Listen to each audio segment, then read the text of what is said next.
and welcome back to another year of Cavernclan.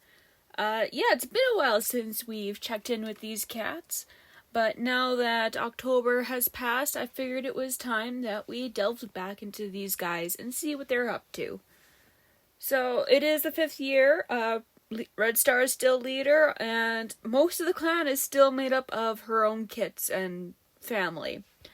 I think one of these days I'm gonna have to do a little, family tree kind of thing for them, so that all of you guys can see just how many of these cats are actually related or directly Red Star's kits. It's a little insane. But this is the first year she has not had kits, so I think it's a new record. Anyway, so yeah, let's get into this and see what they are up to. So first up, of course, we have Red Star.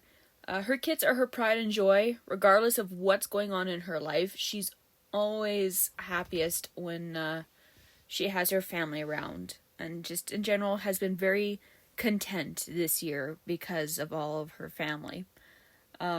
She makes the rounds to spend some personal time with each of her kits this year as well, and feels quite blessed as she just kind of gets to know them all over again as each of them have grown and matured in their own ways. And a little fun fact about her, in case no one has realized this before, but she's actually a grandma now. She's also pretty involved in her grandkids' lives as well, and it is often seen giving them advice or tips for their training. She's a very involved parent and grandparent. Next up is the Deputy Branch Holly. Most often seen giving out tasks and assigning patrols this year. While out of one patrol, the 2 other cats she was out with ended up in an argument. She turned on them, stopping the patrol to remind them that they have a, and I quote, "a star-damned job to do, and quarreling like kits won't be tolerated." This is all it takes to get the patrol back on track with some renewed energy.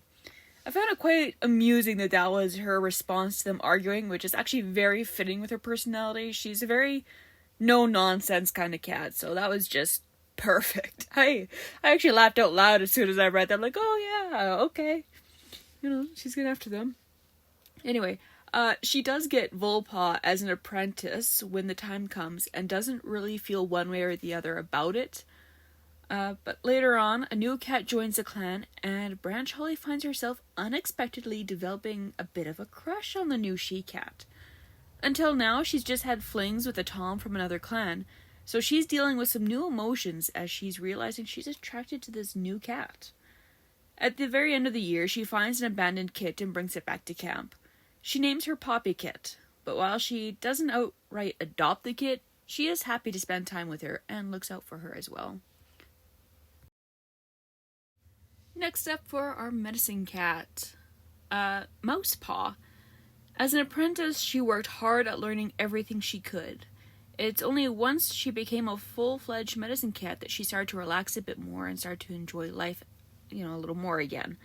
And her new full name is Mouse Knight. At one point, she discovers a beehive that's being built in the corner of camp.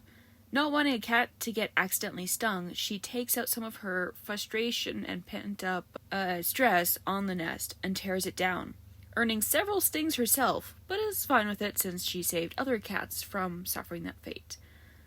Later on, she ends up going into nursery while no one else is paying attention. There are no kits in camp at this time, yet she sees Yellowkit there and in need of help. Yellowkit is her niece, who died a year ago. So I'm not quite sure what was going on in her life then that she saw Yellowkit and, doctored Yellowkit, who is literally a spirit now. But yeah, that happened. She ends the year getting an apprentice of her own and really starts to thrive as she has a new purpose in teaching Daypaw everything she's learnt.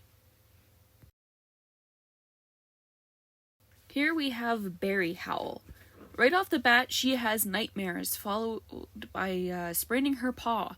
Despite the rocky start to the year, she pushes on, putting on a brave face. Several cats pick arguments with her. Through the years, she ends up in a roller coaster of emotions. She's indecisive as to what she wants, and it results in nothing really getting accomplished. But towards the end, she finally takes a moment to stop and check in with herself. When she started to figure herself out, a rogue shows up and asks the clan to take in her kits. Barry Howell steps up and adopts the two herself and helps pick their new clan names, Snakekit and Finchkit. Here we have Dally. Once a loner, she stumbled across the clan and after hearing what life was like, asked to join. She was accepted and quickly settled into life as a warrior. She spends her time there proving herself to the clan. Things go so well that later on she runs into a rogue who she brings back to also join the clan. From this point on, her and this other cat are seen practically together all of the time as they become best friends almost immediately. She ends the year with getting a second apprentice and quickly becomes annoyed and frustrated when Finchpaw won't listen. This is Nella, who was brought into the clan by Dally. She was quickly fascinated by clan life. Initially, she starts off on the wrong foot with Branch Holly, but as time goes on, begins to develop a crush on the other she-cat. Despite both having a bit of a crush, neither has acknowledged this to each other. The rest of the year goes by well for her. She's often hanging out with Dally, though was once caught touching noses with the cat from another clan.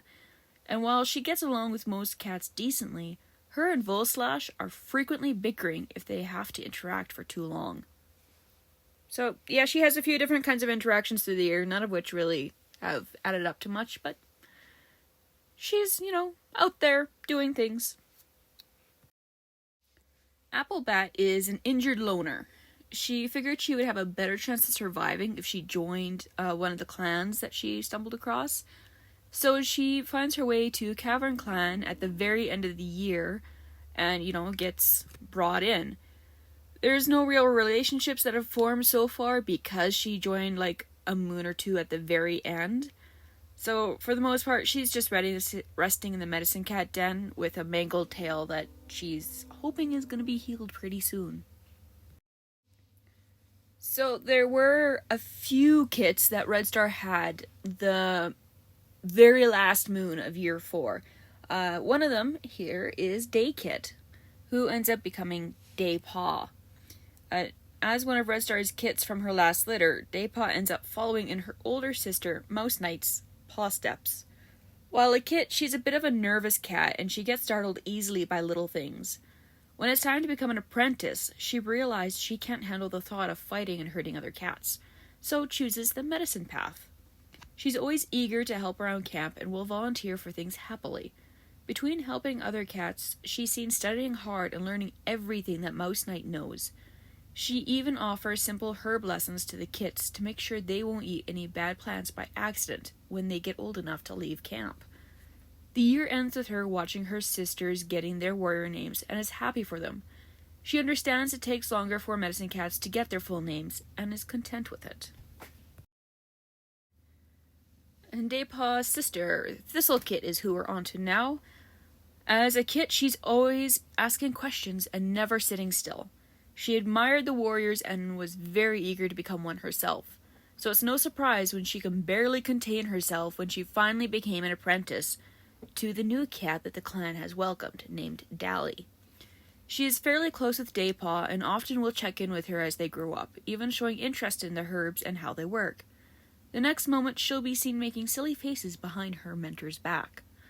The very end of the year is when she earns her warrior name, Thistle Blur, as she's often seen all over the place. She's earned the reputation of being one of the most energetic and outgoing cats in the clan. The last of the sister trio is Vulit. She tends to get in her siblings' way unintentionally and is a bit on the dramatic side. Getting a minor scrape has her in the medicine den begging for life-saving herbs. When she becomes an apprentice, she's excited to have the deputy, Branch Holly, as her mentor. While the two aren't close, she still feels honored to be trained by one of her older sisters that's in a very important role. Near the end of her apprenticeship, as she's getting a bit older, she forms a fun friendship with Dally. The two are often seen pulling some sort of prank on each other, with going so far as to have a full-on prank war for a full moon. Last thing of note in her time as apprentice is that she was caught waiting around the Wood Clan border. For what reason? No one seems to know. Shortly after, she ends the year earning her warrior name Vulit. Now for the kits that got brought into the clan at the end of the year. First up we have Finchkit. She was brought in at the very end, and she quickly settled into clan life and does her best not to think of her mother abandoning her and Snakekit. At 5 moons old, she's quite aware of what happened. So at her apprentice ceremony, she takes charge of things herself and requesting Dally to be her mentor. And with Finchkit, her sister is Snakekit. She struggles more than her sister at being abandoned. She tried to adapt but finds it difficult. At her apprentice ceremony, she glared up at the sky, wondering why her own mom couldn't have stuck around and witnessed the important moment. Now, I think the thing is, too, I don't think Finchkit realized what happened to their mom, whereas Snakekit knew because they got left with the clan, and shortly after, their mom died. So I think Snakekit knew their mom was sick or injured in some way that was going to result in her dying, and but is really resentful at her mom of just leaving them there and going off to die alone kind of thing. I feel bad for the kits, but, at least they're with the clan, and they get a chance at a good long life and have lots of fun adventures with them. And the last and youngest kit is Poppykit. She was brought into the clan at 2 moons old by Branch Holly, who found her at the edge of their territory. She likes to follow the other cat around or stop by the medicine den to ask about StarClan. And that is about all that there is known about Poppykit so far, because she was brought in literally at the very end there of the year. But I look forward to seeing more of her. She's a pretty cute little cat. Now for the cats who died. First we have Chief.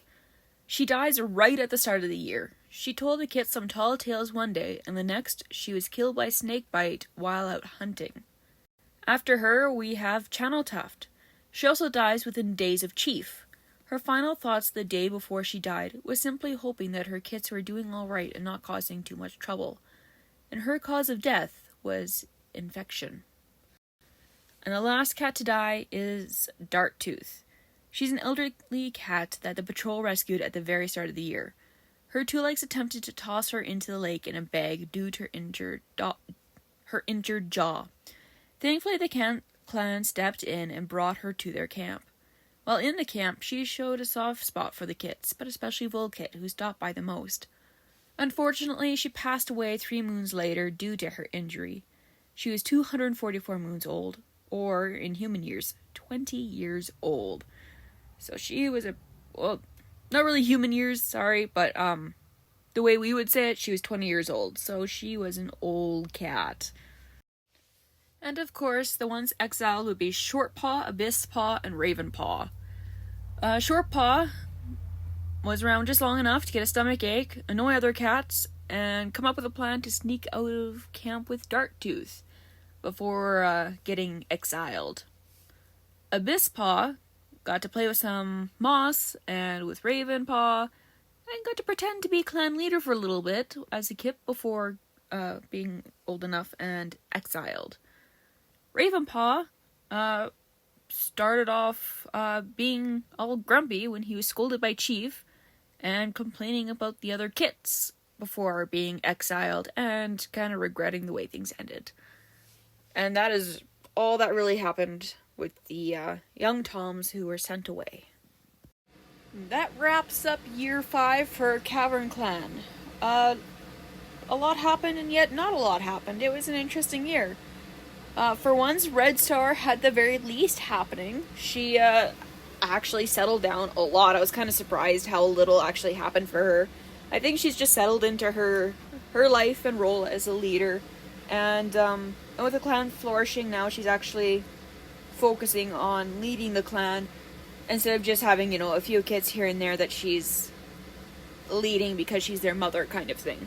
Instead, we have outsiders coming in, so the clan is getting some more diversity, and it's growing a little more naturally instead of it just being from one cat.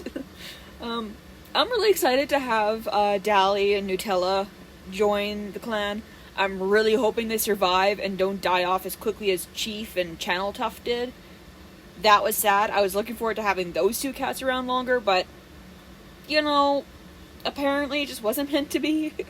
So we'll see what this, what the next year brings, and hopefully they continue to thrive. It'll also be interesting to see if anything happens between Branch Holly and Nutella.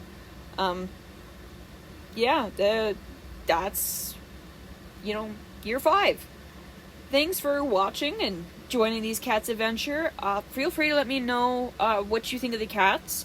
I'd love to hear what you think of the new ones. And what kind of surprises you think are along the way. There's a few moments that had me questioning things, like Mouse Knight seeing Yellow Kit, who's dead. Like, I'm not sure what to think of that.